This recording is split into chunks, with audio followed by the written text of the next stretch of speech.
Imagine being told that somewhere on the outskirts of a modern city, hidden between forgotten streets, closed factories, and roads that slowly disappear into overgrown land, there exist 3 houses where no one ever truly stays overnight. Not because the doors are locked or the buildings are collapsing, but because something inside them refuses to let people remain the same. Those who enter either return deeply altered, quieter, distant, unable to explain what they experienced, or they never return at all. Locals avoid these places instinctively, the way animals sense danger long before humans rationalize it. Taxi drivers refuse to stop near them. Delivery services mark the addresses as unreachable. Police reports classify them as abandoned properties, but missing person databases tell a far more unsettling story. Names repeat. Dates stretch across decades. Patterns form where none should exist. People don't like to talk about these houses, and when they do, their voices lower, their eyes shift away, and the subject changes quickly. It's widely believed that houses themselves aren't evil, but when pain, fear, despair, and death linger in one place for too long, something learns how to survive there. My name is Ion. I'm a freelance investigative journalist based in the UK, and I've spent most of my career chasing stories that live in the uncomfortable space between rumor and documented fact. Cold cases, unsolved disappearances, events officially labeled unexplained, to make them easier to forget. I don't believe everything I hear, but I've learned that dismissing something too quickly is often how the truth stays buried. In early 2021, during one of many late nights spent reviewing archived police files, I received an email from an address made up entirely of random letters and numbers. No name, no subject line. The message itself was unsettlingly brief. It said that if I wanted to experience real horror, not internet fiction, not urban legends, but something real, documented, and deliberately hidden, I should visit 3 specific houses. The final sentence stayed with me long after I closed the email. Returning from the 3rd house is optional.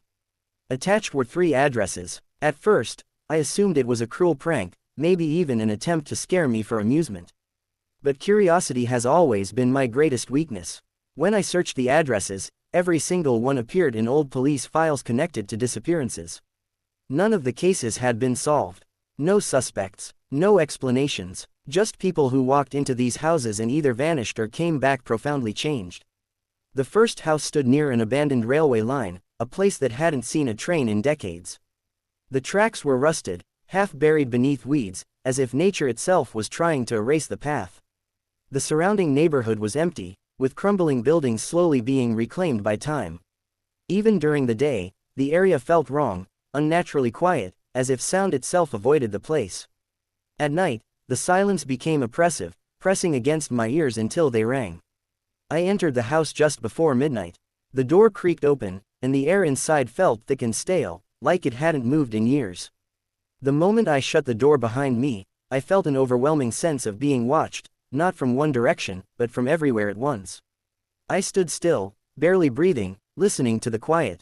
That's when I heard it. A soft whisper, unmistakably calling my name. Without thinking, I answered. The response came instantly, repeating my words in my exact voice, down to the smallest inflection. My stomach tightened with dread. On the wall beside me were deep scratch marks carved through layers of paint, as if someone had used bare fingernails. They spelled out a warning. Don't listen. Before I could react, I felt warm breath brush against my neck. Something whispered that it had been alone for a very long time, that it only wanted company. I don't remember leaving the house. Hours later, I woke up lying on the road outside, my clothes damp with cold. My phone had been recording audio the entire time. When I listened back, all I heard was myself sobbing, pleading with something unseen to stop talking. I told myself it was exhaustion, stress, hallucinations brought on by lack of sleep. I needed a rational explanation, because the alternative was unthinkable. But curiosity drove me forward. The second house was located in an old suburban neighborhood where families still lived nearby, doing their best to ignore it. Children rode bicycles on the street, but none of them ever went near that house. It once belonged to a family of 4. According to official reports, they had all died together in a suicide pact. Inside, the house felt disturbingly normal. Toys lay scattered across the floor. Plates of food sat untouched on the dining table, cold and decaying.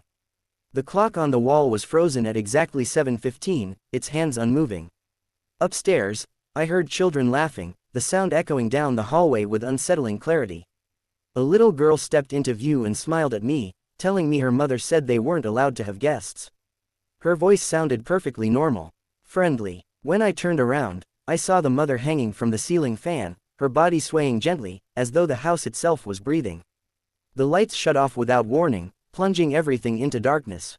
From somewhere downstairs, a calm voice announced that dinner was ready. Panic took over, and I ran until my lungs burned. Later, neighbors admitted something they had never reported. Their children often talked about visiting that house at night, eating meals with a family that never left, and being told not to mention it to anyone. By the time I reached the third house, I was no longer searching for a story. I was searching for answers. This house was deep in the woods, miles from the nearest road. My GPS stopped working long before I reached it, and the path disappeared behind me as I walked. The house didn't appear on any map, no matter how old or detailed. Carved into the wooden door were the words, "Last house. Last chance." The moment I stepped inside, the walls began to pulse slowly, like living tissue. The floor vibrated beneath my feet, rising and falling with a steady rhythm, like a heartbeat. In the center of the room lay a body. My body, pale, still. A voice filled the space, telling me I had been there before. Memories returned in broken fragments, visits I didn't remember, choices I couldn't recall making.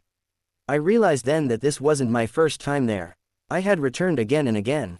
Each visit erased what I remembered. That was what the house fed on. Memories, identities. People who lost everything they were became part of the house itself, absorbed into its walls, its floor, its breath. I don't know how long I stood there. Time felt meaningless. Somehow, I made it out. When I turned around, the house was gone. There was no foundation, no ruins, no path leading back, just empty forest, silent and indifferent. I reported everything I found, but no one believed me. The cases stayed closed. The houses were officially declared myths. The original email never disappeared from my inbox. Last night, I received another message from the same sender. It contained only one sentence: "The fourth house is ready." And the most terrifying truth of all is this: if you've ever felt a place recognize you before you recognized it, if you've ever heard your name whispered from an empty building, then this story isn't over. Because these houses don't disappear. They wait. I didn't open the email immediately. I just stared at the notification on my screen, watching the sender's address glow faintly against the dark background. Random letters, random numbers, the same pattern as before. My hands were shaking, not from fear alone, but from recognition. Some part of me already knew what the message would say. Another part of me hoped, desperately, that it wouldn't say anything at all. When I finally opened it, there was only one sentence waiting for me. The fourth house is ready. No address, no instructions, just that. For days afterward, nothing happened. No strange dreams, no whispers, no new messages. Life tried to return to something resembling normal. I went back to work, avoided looking too closely at reflections, slept with the lights on. But something had changed. I began noticing gaps in my memory. Small ones at first, forgetting conversations, misplacing objects, opening my phone and not remembering why. Then larger ones, entire hours missing. I would find mud on my shoes without remembering going outside. Scratches on my arms that I couldn't explain. Once, I woke up standing in my hallway at 3 a.m., fully dressed, keys in my hand, front door unlocked. That's when I realized the fourth house wasn't a place I needed to find. It was already finding me. The dreams started soon after. Not nightmares, those would have been easier to dismiss, but memories that didn't feel like mine. Rooms I'd never seen before. Hallways that stretched too long. Doors that breathed softly as I stood in front of them. I would wake up with a phrase repeating in my head, over and over, like a broken recording: "You've been here already." Sometimes I could still smell damp wood and old dust when I opened my eyes. Sometimes my heart was already racing, as if it had been running long before I woke up. I began reviewing my notes from the investigation, hoping to ground myself in something factual. That's when I noticed something that made my stomach drop. There were references to places I didn't remember visiting. Photographs on my camera roll that I had no memory of taking. One image in particular stood out, a blurred photo of a house at dusk, its outline distorted, like it had been taken through water. On the back of the house, barely visible, was a symbol carved into the wall. The same symbol appeared in police files connected to victims who never made it out of the third house. That's when I understood. The fourth house wasn't a new stage. It was the result. The first house teaches you to listen. The second forces you to see. The third takes your memories. The fourth doesn't need walls. It doesn't need a location. The fourth house is what you become when there's nothing left to take. I tried to fight it. I set alarms every hour to check if I was still present. I recorded voice notes, repeating my name, my age, the date, hoping to anchor myself. But the recordings started changing. Sometimes my voice sounded distant. Sometimes it whispered things I didn't remember saying. Once, I played back a recording and heard myself calmly describing a room I was supposedly standing in, while I sat frozen in my apartment, listening. People around me began acting differently.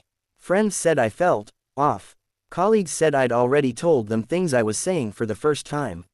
A neighbor asked if I was moving out soon. When I asked why, she said she'd seen me leaving late at night with a suitcase. I don't own a suitcase. One evening, I noticed a door in my apartment that hadn't been there before. It was subtle. If I hadn't lived there for years, I might not have noticed it at all. Same color as the walls. Same height. No handle. Just a faint outline, as if it had always existed. And I'd simply ignored it. When I stood close, I could feel warmth coming from the other side. A slow, steady vibration. Like breathing. I didn't open it. That night, I dreamed of the forest again. Only this time, the house wasn't gone. It was everywhere. The trees bent inward like walls. The ground pulsed beneath my feet. And I could hear voices, not whispering, not screaming, but calmly talking, as if from inside another room. Familiar voices. Voices of people I'd read about in missing person files. Voices that stopped mid-sentence when they realized I was listening. I woke up with dirt under my fingernails. The email arrived again the next morning. You're already inside. That's when it hit me with terrifying clarity. The fourth house doesn't appear on maps. It doesn't wait in forests or abandoned streets. It builds itself inside you, slowly, quietly, using what the other houses leave behind. And once it's finished, you don't disappear. You become the place others enter. So if you're listening to this story right now and something about it feels familiar, if you feel like you've been here before, or like certain parts feel remembered rather than imagined, then I need you to understand this. The houses don't choose randomly. They choose listeners. And once you hear them, they never stop building. I stopped trying to prove that the fourth house existed. There was no point anymore. You can't document something that leaves no physical trace, something that doesn't occupy space the way buildings do. The fourth house isn't found. It's formed, slowly, quietly, using what's left of you. At first, I thought that understanding this would give me some control. I was wrong. Knowing only made it harder to pretend nothing was happening. The first person arrived without realizing they had arrived at all. It was a colleague from work, someone I'd known for years. He came over one evening unannounced, saying he was worried about me. He said I'd been sending strange emails, long messages that didn't make sense, referencing places we'd never been to, asking questions that felt more like confessions. I told him he must be mistaken. I hadn't sent anything. While he spoke, I noticed something strange. He kept glancing around my apartment, his eyes lingering on corners that should have been empty. He asked me when I'd renovated the place. I laughed and told him nothing had changed. That's when he asked about the door. What door? I said. He pointed to the wall behind me. That one. There was nothing there. At least, nothing I could see. He stayed for less than 10 minutes. When he stood up to leave, he paused near the hallway, his expression suddenly confused. He asked me why the air felt heavier there. Before I could answer, he smiled awkwardly, apologized, and left.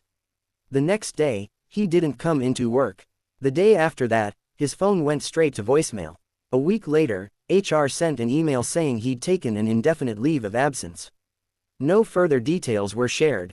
That was when I started paying attention. People who spent time near me began acting the same way. Friends hesitated before entering my apartment. Delivery drivers refused to step inside. One person asked if I was burning incense or something stronger, because the place smelled old. Another said the walls made their head hurt. They all left early. They all looked relieved to be outside again. And slowly, quietly, some of them stopped answering messages altogether. I reviewed missing person reports again, this time with a new perspective. I wasn't just looking for houses anymore. I was looking for patterns in people. The symptoms were the same every time: memory loss, anxiety, fixation on a specific place, a feeling of being watched. The only difference was the location. The addresses changed. The building didn't. I started to wonder how many times this had already happened before me. That's when I found a file I didn't remember downloading. It was buried deep in my system, dated months earlier. Inside were transcripts of interviews with survivors, people who had escaped the third house. Every single one mentioned the same thing near the end. They talked about a person who helped them out. Someone calm, familiar, someone who felt safe to follow. None of the descriptions matched exactly. Except the voice. They all described the same voice. Mine. I don't know when I stopped being afraid of that realization. Fear requires distance, and there was none left. I wasn't being hunted. I was being used. The fourth house had finished building itself, piece by piece, memory by memory, until there was enough space inside me for others to enter. I became the doorway, the structure, the place where listening turned into staying. Sometimes, late at night, I feel it happen. A shift in the air. A pressure behind my eyes. That's when someone nearby starts listening too closely. When curiosity turns into attention. When attention becomes invitation. I don't have to speak anymore. The house has learned how to call on its own. You might think I'm writing this as a warning. I'm not. Warnings only work when there's still a way out. I'm writing because houses like this need records. They always have. Stories are how they survive. Stories are how they find the next person willing to listen long enough. The first house teaches you to listen. The second makes you see. The third takes your memories. And the fourth teaches you how to invite others in. So if, after hearing this, you feel like something is closer than it was before, if your room feels quieter, heavier, more aware, then understand this carefully. You didn't just hear a story about the houses. You stood in one, and now that you know how it ends, there's only one question left. Who do you think brought you inside? That's the strange part. I remember telling myself I'd only stop by for a few minutes. Just to check on him. Ion. We weren't close friends, not really, but we'd spoken a few times through work. He'd sent some strange messages lately, rambling, disconnected, like he was halfway through a conversation I couldn't hear. I told myself he was stressed. People like him always were. Journalists carried things they didn't know how to put down. When I knocked on his door, it opened almost immediately, like he'd been standing right behind it. He smiled, but something about it felt delayed, as if his face had learned the shape of the expression but not the reason for it. The apartment looked normal at first. Clean, quiet, too quiet, the kind of quiet that presses gently against your ears. He asked me to sit. I didn't notice the air until I was already inside. It felt thicker, warmer, like stepping into a room that had been sealed for years. I joked about it, asked if his heating was broken. He didn't laugh. He just watched me, his eyes unfocused, like he was listening to something behind me. I followed his gaze without realizing it. The wall was blank, plain, yet I couldn't shake the feeling that there was something there I was failing to see. We talked, or at least, I talked. He nodded at the right moments. Occasionally, he repeated my words back to me, slowly, carefully, as if testing how they sounded. At some point, I forgot what I'd come to say. That unsettled me more than anything else. It felt like standing in a doorway and forgetting which side you'd come from. I asked him if he was all right. He said, "You're already here." I laughed, because that's what you do when something doesn't quite make sense. But my chest tightened, and I became aware of a faint vibration beneath my feet. Not movement, rhythm, like a distant engine, or a heartbeat. That's when I noticed the door. I swear it hadn't been there when I walked in. It was subtle. No handle, no frame, just a faint outline in the wall, like a shadow that refused to move with the light. The longer I looked at it, the more familiar it felt. Not recognizable, remembered, as if some part of me had seen it before, in a dream I'd forgotten upon waking. I stood up without deciding to. Ion didn't stop me. He stepped aside, the way people do when they're letting someone pass through a space that no longer belongs to them. As I got closer, the air grew warmer. I could hear something on the other side of the door. Not voices exactly, more like breathing, many breaths, calm, patient. I hesitated. Behind me, Ion spoke softly. Not to rush me, not to persuade me, just enough to be heard. It listens when you do. That was the moment I understood something was wrong. I reached for the door anyway. I don't remember